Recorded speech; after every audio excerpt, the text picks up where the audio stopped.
Running away overseas just because of a heartbreak is way too simplistic.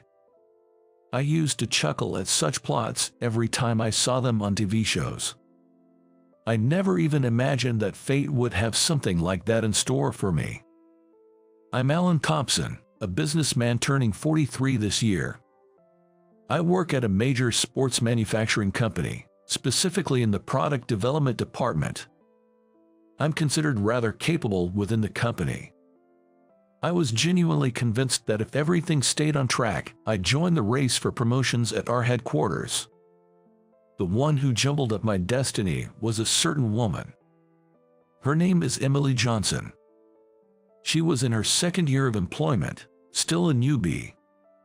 Initially, she was in a different department, but this spring, she was transferred to the product development department where I work. Emily was someone who drew attention within the company. Her face was like that of a model, and she had the perfect figure.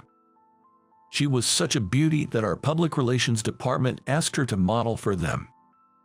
On top of that, Emily was friendly towards anyone.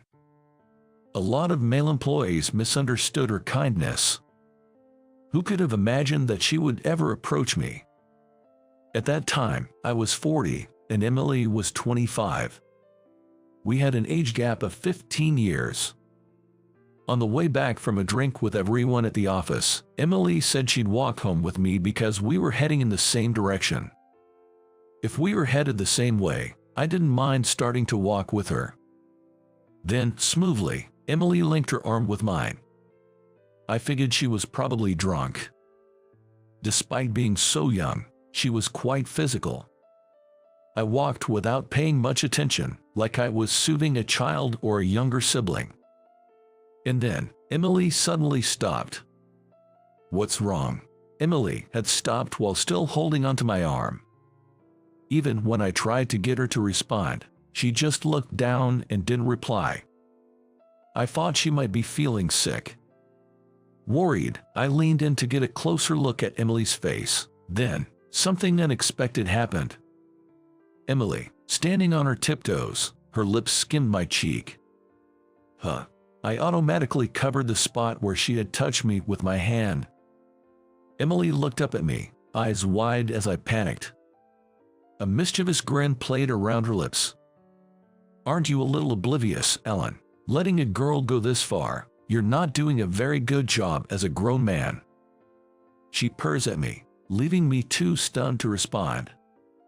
As I stood there, dumbfounded, Emily, standing on her toes, whispered into my ear, "Will you be my boyfriend?" That's how Emily and I became a couple. News of our relationship spread quickly throughout the office. There were some jealous looks, but I was so happy that Emily was my girlfriend, I didn't care. About a year after we started dating, we began to discuss marriage. She seemed delighted by my marriage proposal, but I felt something was off about Emily's reaction. Our marriage plans weren't moving forward at all. The cause was clear. Emily was not at all cooperative when it came to marriage-related topics. She would cancel our plans to go venue hunting, saying she suddenly had urgent matters to attend to, or postpone our plans to meet her parents, claiming she was feeling unwell. Half a year after we started talking about our marriage, the topic was at a standstill. That's when I heard a disturbing rumor. Bad news usually reaches those involved last. And that's exactly what happened to me. The rumor was that Emily was cheating on me. A new employee who started in April, his name was John Davis, seemed to be quite taken with Emily. And the rumor was that Emily wasn't exactly too displeased. I wanted to believe in her, and I wanted to keep believing. But reality is cruel. I happened to stumble upon the two of them in a secret meeting. It was when I was scouring the document storage room for presentation materials with my colleague, Jim. The door to the room opened, and in came Emily and John, chuckling together. In a split second, we hid ourselves. The two of them stood closer than mere coworkers would, whispering and laughing about something. I felt like I was going to pass out. Then, Emily's words, like a dagger to my heart. I'm tired of playing nice with an old man, John. You'll keep me entertained, won't you? I've realized, just before getting married, that I can't stand elder care. In shock, I accidentally dropped the documents I was holding to the floor. Startled by the thud of the falling papers, the two of them turned to look. Emily's eyes widened as they fell on me. Unable to meet Emily's gaze, I quickly left the document room. That night, I turned off my cell phone and went to sleep. I didn't want to talk to anyone. That was all I had on my mind. The next day was Saturday, a day off from work. As soon as I turned on my cell phone, calls, texts, and emails from Emily popped up one after another. I deleted them all without reading any.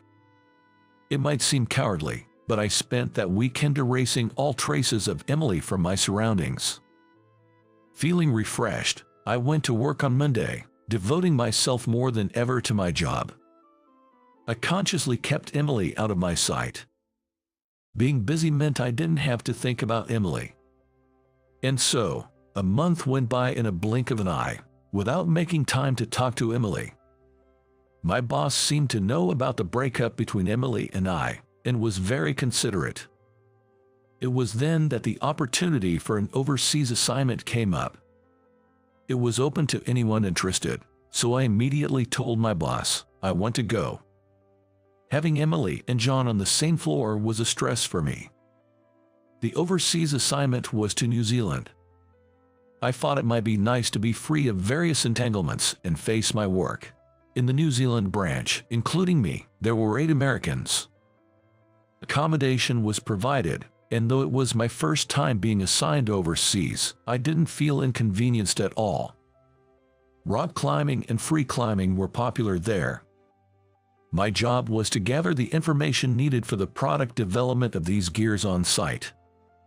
To get the ball rolling, I had a phone number and address of a certain person, who I was told by my peer back at the headquarters to contact as soon as I arrived in New Zealand.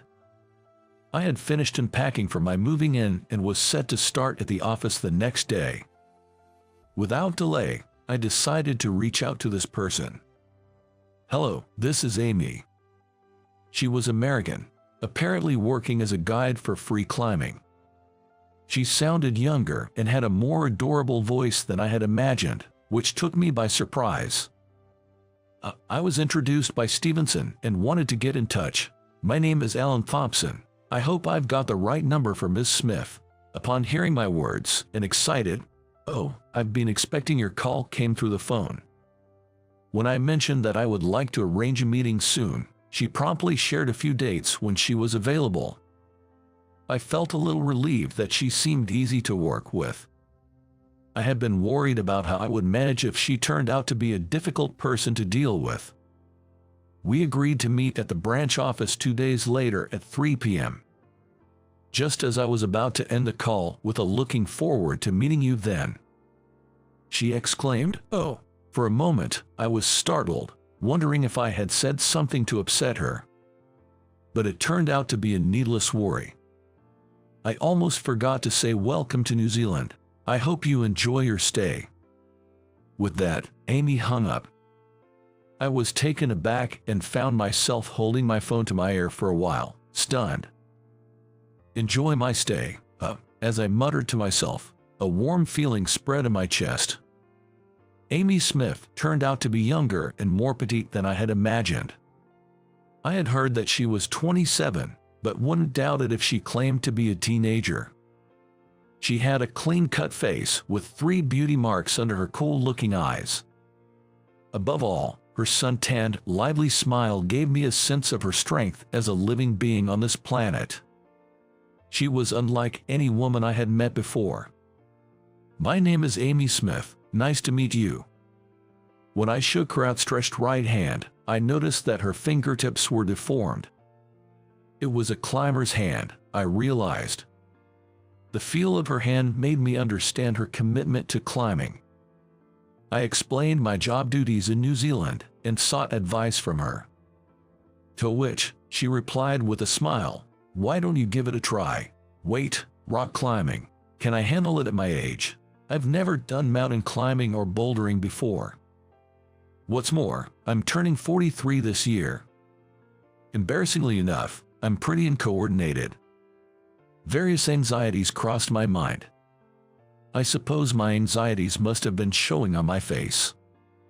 Amy, with an encouraging smile, reassured me.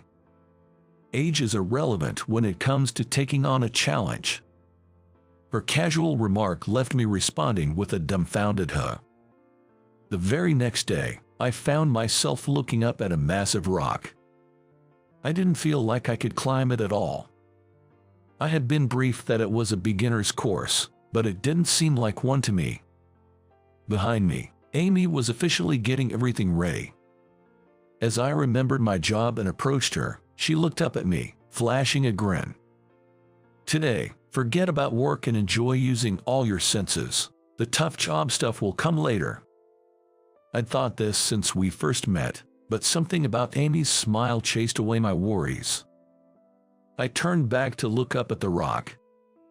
The fear I'd felt earlier was gone. In its place, a determination to make it to the top. Well, let's go easy.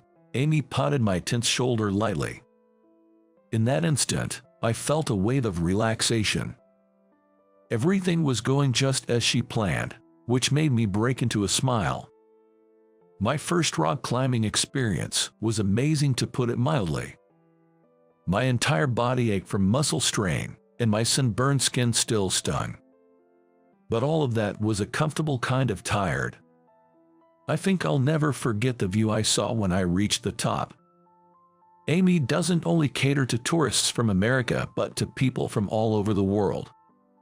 Apparently, she originally learned the allure of free climbing from her father and older brother.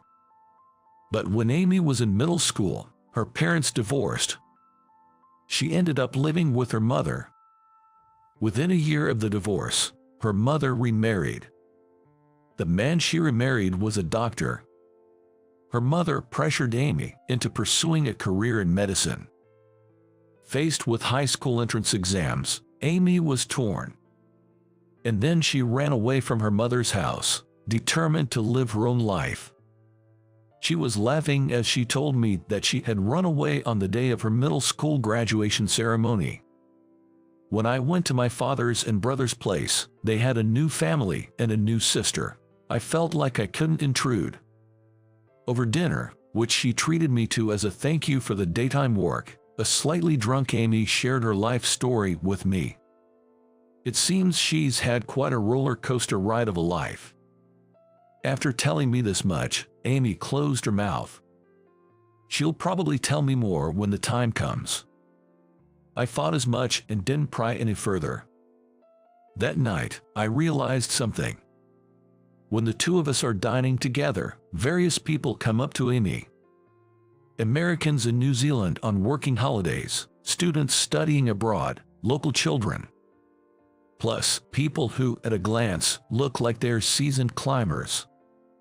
They all greet her with a smile, saying, "Amy." The topics of conversation are diverse. Consultations about studying abroad, relationship advice. There's also a lot of information exchange between climbers. "You're really popular." The sheer number of friends appearing one after another surprised me a bit.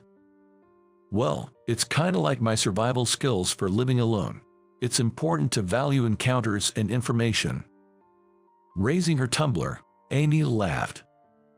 That smile was dazzling to me. Every time Amy and I met for work meetings, we were getting closer and closer. On her days off, Amy would teach me climbing. It wasn't until I tried it for myself that I felt the knowledge and information needed for product development, not just in my head but in my body too. I believe this will become my strength in the future. I can't thank my friend enough for introducing me to Amy. Then one day, a minor incident occurred. Unusually, I was working overtime, and when I got home, I found a drunk Amy passed out at the entrance of my apartment. At first, I was worried she was unwell and had fainted, but that fear was unfounded. Amy was sound asleep, breathing deeply in slumber. "Hey, Amy, you'll catch a cold. Please wake up." When I gently shook Amy, who was sleeping curled up like a cat, she groaned. It seemed she had had quite a bit to drink. There was no sign of her waking up, as she seemed to be in a deep sleep. I heard she is not a heavy drinker. The vivacious eyes that strongly impress me are hidden behind her closed eyelids and long eyelashes. Suddenly, I became interested in her beauty marks. "Can I touch it a bit?" When I whispered in her ear, Amy, still asleep, nodded like a child. Having received her permission, I carefully touched right under her eye with my index finger. From her eye back to the corner of her eye, I pressed each of the 3 regularly arranged beauty marks as if I were confirming their existence. Maybe it tickled because Amy's eyelids trembled slightly. Going any further would be risky. "Come on, wake up." When I tried to lift her upper body by holding her arm, a drowsy Amy clung to me. Caught off guard by the sudden event, I exclaimed, "Whoa," and tried to push Amy away from me, but she was holding on with such strength that I was unable to move. "Hey Amy, wake up. You're mistaking me for someone else." She must have mistaken me for someone else. That's what I thought, and kept telling her, "You've got the wrong person." Then suddenly, the strength in her arms gave way. She rested her forehead on my shoulder and said with a slightly hoarse voice, laughing, "You're Alan, right? Do you not like me? You never invite me. Does that mean I have no chance?" Like she was talking in her sleep, Amy said, "She's probably half asleep, I suppose." Honestly, I had noticed that she had a bit of an affection for me. And I'm aware that I'm drawn to her too. I don't want anyone telling me to consider the age difference. Amy is full of life, captivating, and honest. But I still don't have the confidence to reciprocate her feelings. Because I'm still hung up on Emily. What if I'm betrayed again? Or even if that's not the case, if Amy ends up falling for another guy and leaves me? I don't think I could bounce back from that. I know it's unfair. But I still couldn't take that step forward. That night, I put a passed-out Amy to bed and used a sleeping bag for myself. The next morning, Amy woke up panicked in an unfamiliar bed. And apparently, she was suffering from a horrible hangover. "You were sleeping by the door." When I explained what had happened last night to Amy, still panicking, her face quickly turned red. "I'm so sorry for the trouble." She immediately bowed deeply on the bed. I couldn't help but laugh at the sight, finding it hilarious. Usually calm Amy panicking was just too adorable. Since I was laughing so much, Amy, after lifting her head, puffed out her cheeks in a sulk. "Let's go grab some breakfast," I said, wiping the tears of laughter from my eyes. The loud growling sound came from Amy's stomach, and we both burst out laughing. Half a year had passed since I was transferred to New Zealand. My climbing skills have improved more than I could have imagined. Work is going well, and this branch office has become a topic of discussion at the headquarters meetings. I'm really glad that I came here. Such peaceful days passed for about 2.5 years, and I had completely acclimated to this country. Work was going smoothly, and my days were without complaint. Then, one day, an incident occurred. I received a message that Amy had been involved in a climbing accident. A guide, knowing I was close to her, had the thoughtfulness to notify me.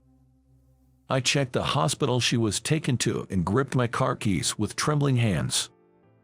Seeing my state, the branch manager kindly offered to drive instead. He was probably worried that my shaken state might cause an accident.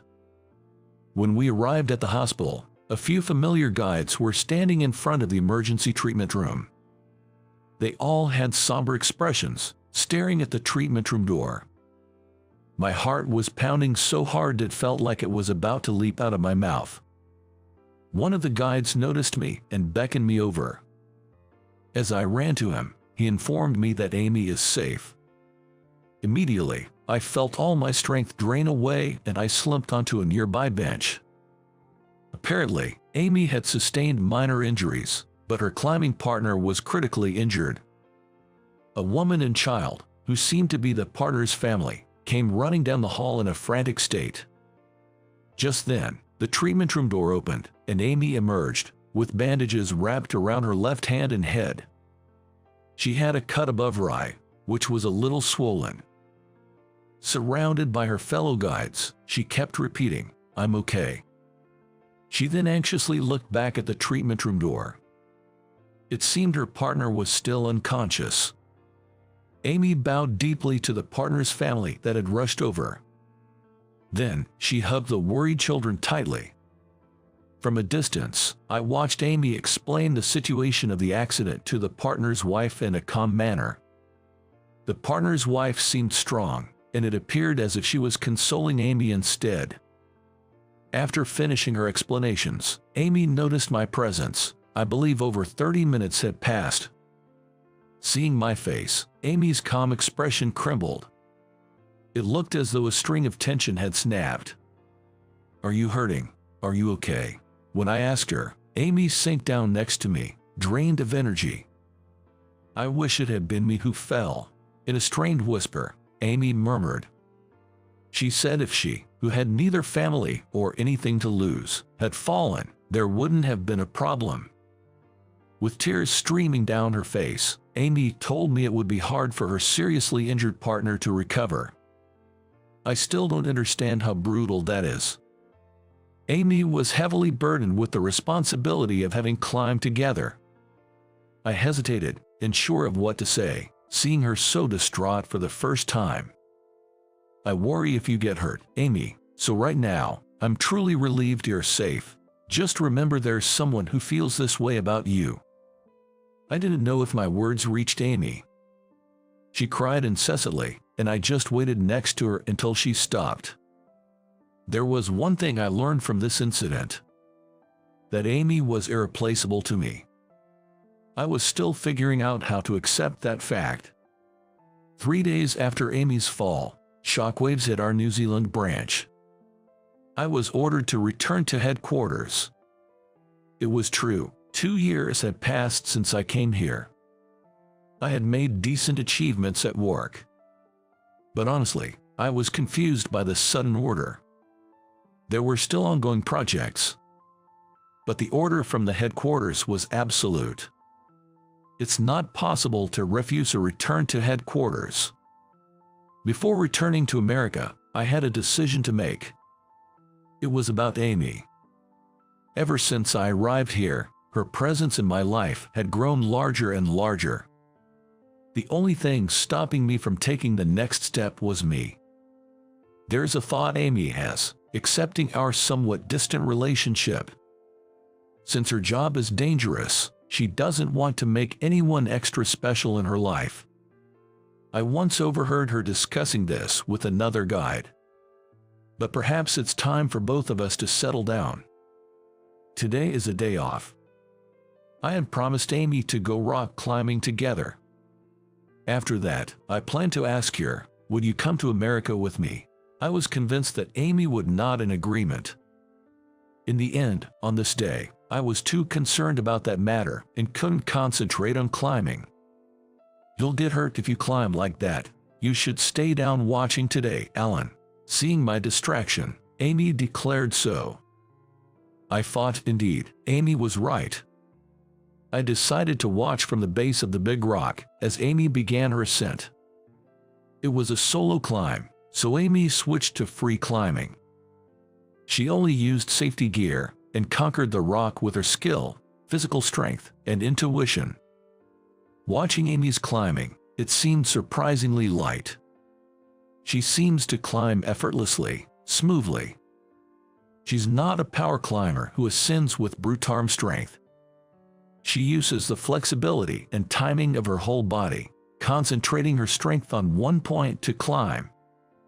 Where to extend her hand, where to place her foot, where to move her body next.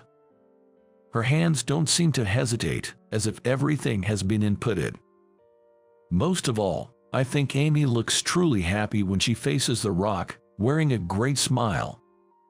I had no choice but to revise my selfish thoughts.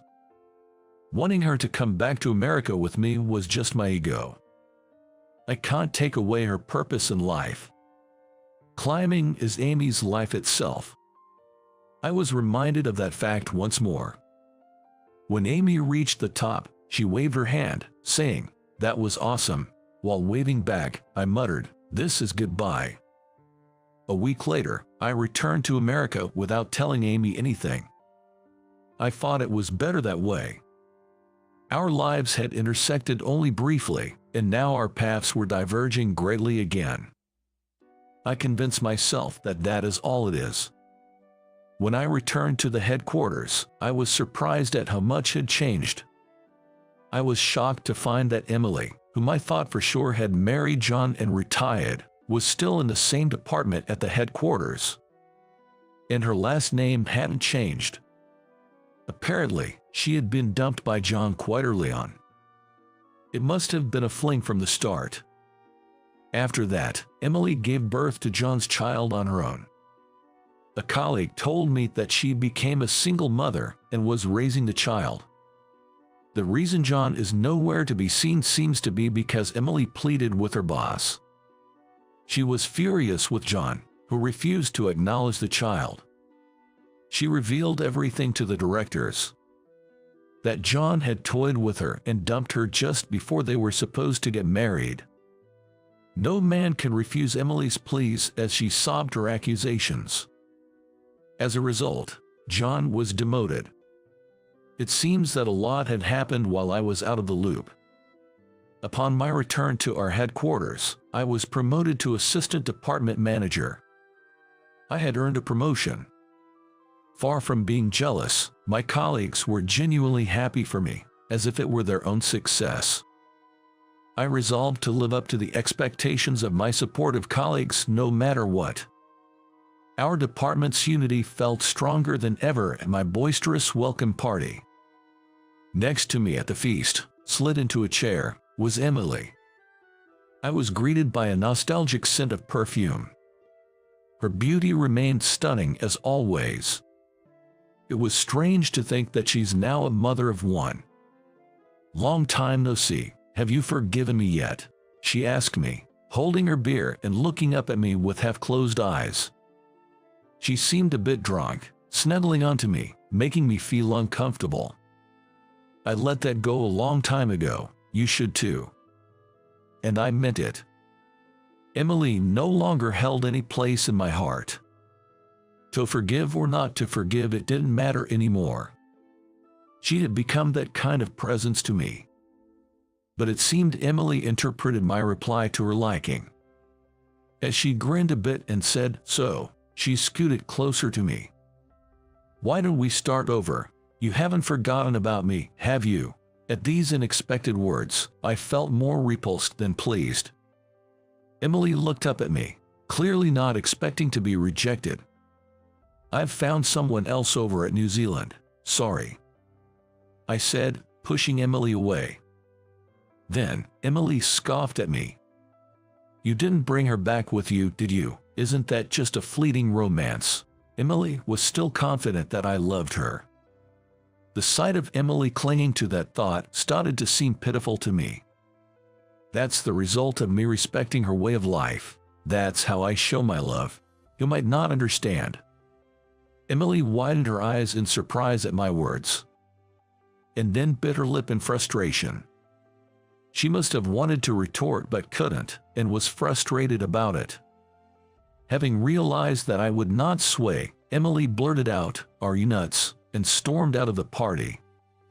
Oddly enough, I felt a sense of relief. Something that had been stuck in my throat seemed to have finally cleared. Feeling a little lightheaded, I took out my cell and sent a text to Amy. "Sorry for flying back without saying anything. I wish I could see you right now. Long distance isn't my thing, but don't you think we can make it work?" The next morning, nursing a hangover, I checked my cell to find a reply from Amy. Come to see me at least once a year. It was a short message, typical of Amy. We may get married someday, or we might not. But I probably won't marry anyone other than Amy. A marriage certificate is just a piece of paper. We have our own way of doing things. And that's what I plan to explore with Amy from now on.